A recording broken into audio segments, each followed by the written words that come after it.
नमस्कार स्टूडेंट, क्या हाल चाल है। उम्मीद करता हूं कि आप बहुत अच्छे हैं और बहुत अच्छे से अपनी परीक्षा की तैयारी कर रहे हैं। आज इस वीडियो में हम प्रश्नावली 10.3 से सवाल नंबर 11 से आगे सॉल्व करेंगे।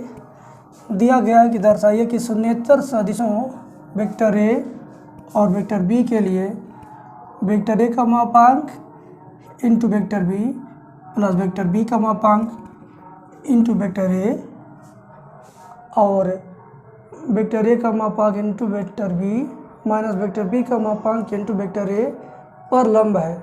आपको सीधे सीधे ये सिद्ध करना है कि ये और ये आपस में क्या है, लंब है। तो लंब होने का कंडीशन क्या है, दोनों का अदिश गुणनफल कितना आना चाहिए, बराबर 0 आना चाहिए। तो दोनों का अदिश गुणनफल क्या आना चाहिए, बराबर 0 आना चाहिए। क्लियर। तो चलिए लिखते हैं, लंब हेतु क्या करेंगे, उतना इंटू इतना बराबर 0 आना चाहिए। यानी एक ब्रैकेट में पहले उसको लिखते हैं, इसको लिखते हैं पहले माड में vector A into vector B और प्लस माड में vector B into vector A dot product इतना माड में vector A vector B minus mod में वेक्टर बी वेक्टर ए बराबर क्या आना चाहिए, 0। ठीक है, 0 आना चाहिए। अब 0 लाने के लिए हम क्या करेंगे, इसका बायां पक्ष लेंगे। क्या लेंगे, बायां पक्ष लेंगे, दायां पक्ष आ जाना चाहिए हर हाल में। तो ये LHS बराबर क्या होगा, यही चीज़ हम पहले नोट कर देंगे। बहुत बढ़िया सवाल है बच्चों, बस आप थोड़ा सा सब्र कीजिए, घबराइएगा मत, आपको बहुत बढ़िया से समझ में आएगा, ऐसा मान लीजिए। ठीक है, अब देखो मैंने बायां पक्ष ले लिया, जैसे जैसे लिखा था मैंने वैसे वैसे लिख लिया। अब मुझे इसका गुणा इसमें करना है, फिर इसका गुणा इसमें करना है। करिए, माड में vector A into vector B का गुणा माड में vector A into vector B होगा। तो क्या होगा, माड गुणे माड, तो माड का स्क्वायर हो गया, माड वेक्टर ए का स्क्वायर। अब वेक्टर बी और वेक्टर बी है तो इसका भी क्या हो जाएगा, स्क्वायर। यानी जब स्क्वायर हो जाएगा वेक्टर बी के ऊपर तो इसको भी हम माड में लिख सकते हैं। क्यों, क्योंकि स्क्वायर हो चुका है, और जब इसके ऊपर स्क्वायर है तो ये यानी धनात्मक हो गया, धनात्मक है तो माड के अंदर ले जाओ, क्योंकि बाहर निकालने से तो धनात्मक लिखना ही लिखना है। तो इसका गुणा जब इसमें हुआ तो ये बन गया। अब इसका गुणा इसमें करेंगे, माइनस चिन्ह, माड में ए इंटू माड में ए और माड में बी, फिर ये वेक्टर बी गुणे वेक्टर ए, वेक्टर बी गुणे वेक्टर ए। अब इसका गुणा इसमें होगा, उसके बाद इसमें होगा। इसका गुणा जब इसमें करेंगे तो प्लस,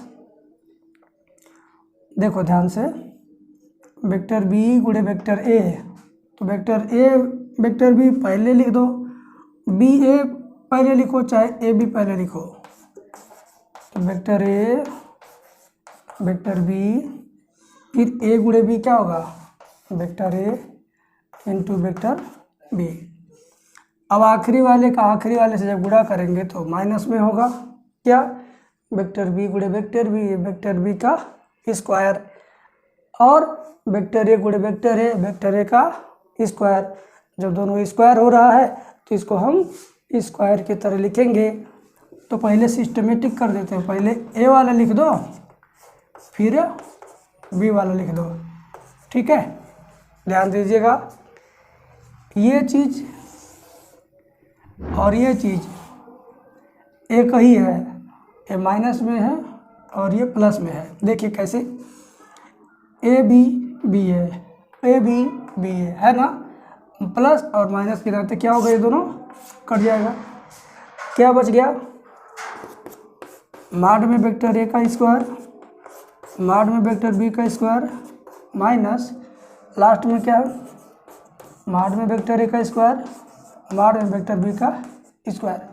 अरे यार ये देखो, ये प्लस ये माइनस दोनों एक ही चीज़ है, परंतु प्लस माइनस के नाते क्या होगा, ये भी कट जाएगा, क्या बचेगा 0, और हमारा दाहिना पक्ष क्या है 0 ही है। तो इस तरीके से आपने देखा उसका और इसका डॉट प्रोडक्ट 0 आ गया। इससे ये सिद्ध हो गया कि ये दोनों आपस में लंब हैं। तो आप कमेंट करके ज़रूर बताइएगा आपको समझ में आया कि नहीं आया। ठीक है, अगला सवाल देखते हैं। आइए सवाल नंबर 12 देखते हैं। सवाल नंबर 12 भी बहुत ज़्यादा आसान है, परंतु ऐसी बात पूछ दिया है बच्चों को बड़ा खटपटा लगता है ये, लेकिन है ये बहुत ज़्यादा आसान। कैसे आसान है देखो, vector A dot vector A बराबर 0 और vector A dot vector B बराबर 0, तो वेक्टर बी के बारे में क्या निष्कर्ष निकाला जा सकता है, यही पूछा गया है। मतलब वेक्टर बी कितना होगा, कैसा होगा, ये आप कैसे बताएंगे। देखो पहली बात तो vector A dot vector A बराबर 0 दिया है, तो इन दोनों का जब गुणा कर लेंगे तो वेक्टर ए का क्या होगा होल स्क्वायर। जब होल स्क्वायर होगा तो उसको माड में लिख लेंगे बराबर 0। अब अगर दोनों पक्षों का वर्गमूल लेंगे तो वेक्टर ए बराबर 0 आएगा, वर्गमूल भी हो गया। अच्छा वेक्टर ए बराबर 0 आ गया, तो ये वाला किसके फार्मूला में पड़ता है, ये वाला तो इस फार्मूला में पड़ता भैया, vector A dot vector B बराबर माड में वेक्टर ए माड में vector B into cos theta. दो सदिशों के बीच में कोण ज्ञात करने का यह फार्मूला होता है। अरे कभी कास थीटा इधर रहेगा, ये दोनों आ जाएगा, इसके नीचे बटा हो जाएगा। बात तो एक ही हुआ, इसको इसके नीचे ले जाएं चाहे इसको यहीं रहने दें, बात तो एक ही है। बोलिए, मेरे अनुसार वेक्टर ए का मापांक 0 है, तो यहाँ पर हम 0 अगर रखेंगे तो 0 का गुणा इधर हो जाएगा, तो ये सारा का सारा 0 हो गया, यानी vector A dot vector B बराबर क्या आ गया 0। अब भाई साहब, अब वेक्टर ए का मान 0 है, वेक्टर बी का मान 0 भी हो सकता है या कुछ और भी हो सकता है। कैसे देखो, अगर यह 0 हो गया तो इसका मतलब हुआ कि अगर ये 5 रहेगा तो 5 का गुणा 0 में करोगे तब भी 0, ये 10 रहेगा तब भी 10 0, 50 रहेगा 50 के 0 में गुणा 50, 1 लाख रहेगा तब भी 0 में गुणा होगा तो 0, यानी वेक्टर भी कुछ रहेगा तो वैल्यू कितना आएगा, दोनों का गुणा करने पर 0 आएगा। यानी ये सोचने पर हमको मजबूर होना पड़ रहा है कि वेक्टर बी को हम कुछ भी मान लें तो उसको 0 ही होना है। लिखेंगे वेक्टर बी कुछ भी हो सकता है।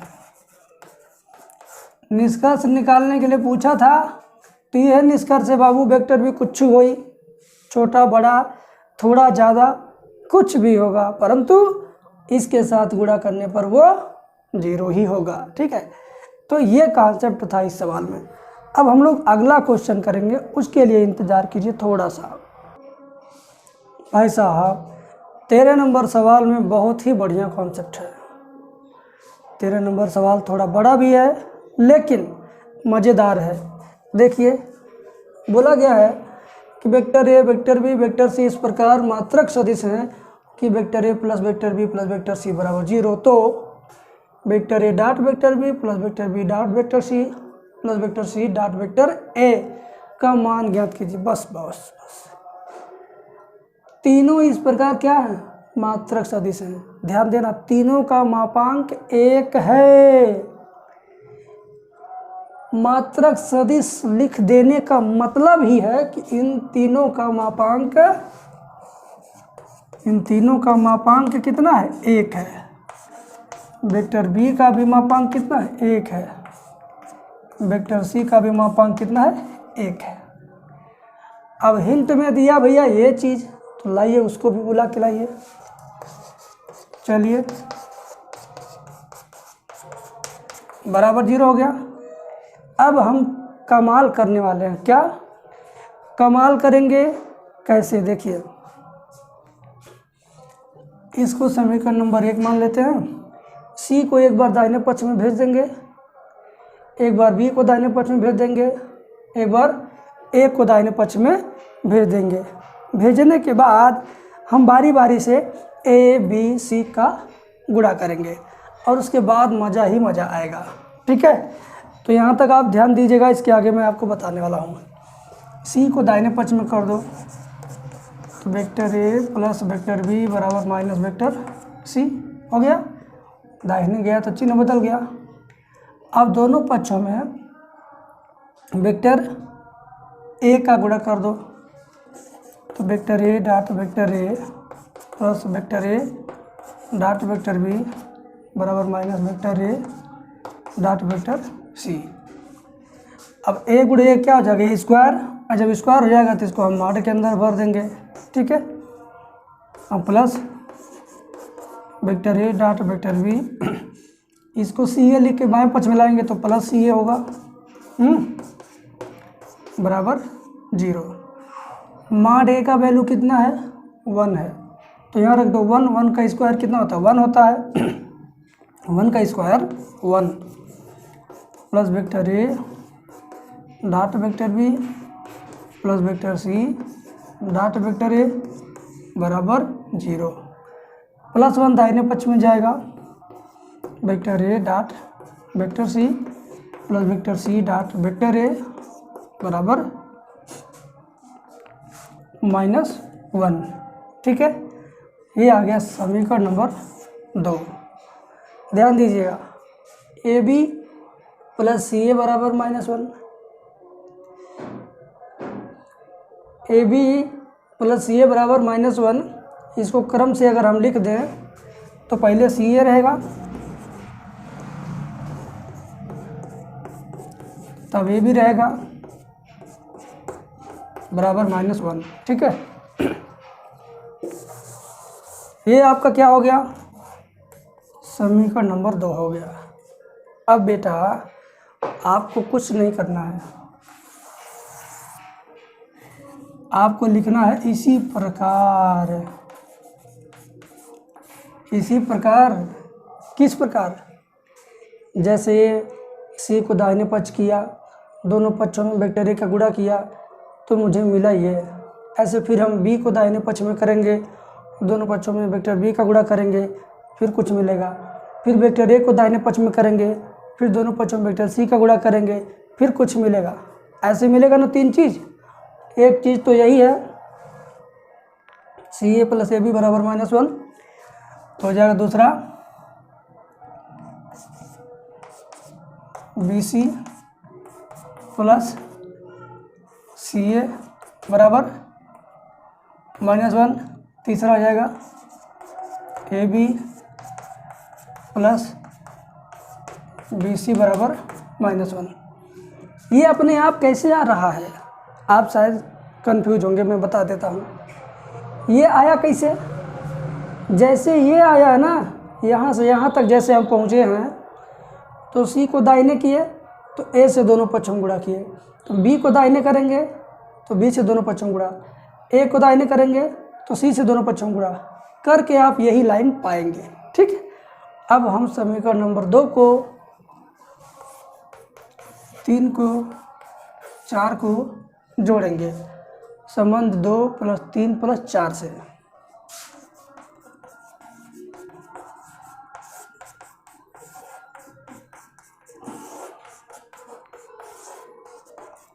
जोड़ दिया हमने, क्या होगा ध्यान देना बेटा।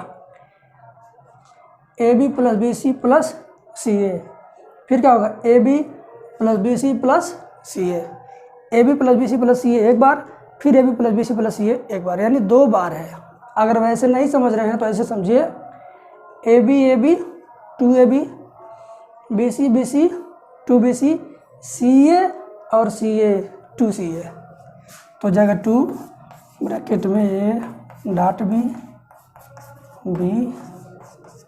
Dot C plus C dot A बराबर। ध्यान से देखना, -1 3 बार करेंगे तो -3 होगा। अब 2 को दाहिने पक्ष में कर देंगे, vector A dot vector B plus vector B dot vector C plus vector C dot vector A बराबर -3/2। ये 2 चला जाएगा बटे में। यही मुझे सिद्ध करके लाना था या इसी का मान निकालना था। कभी कभी क्या होगा, परीक्षा में दे देगा ऐसे कि vector A vector B vector C इस प्रकार है कि इस प्रकार मात्र सदिश हैं कि a plus b plus c बराबर 0, तो सिद्ध कीजिए a B plus B C plus c बराबर -3/2। यही सवाल सिद्ध करने के लिए भी दे देगा एग्जाम में, तो आप घबराना मत, ऐसे ही करना, ऐसे ही उसको भी करना है। समझ गए मेरे लाल? तो आज की वीडियो बस इतना ही, आगे फिर बताएंगे अगली वीडियो में। Thank you.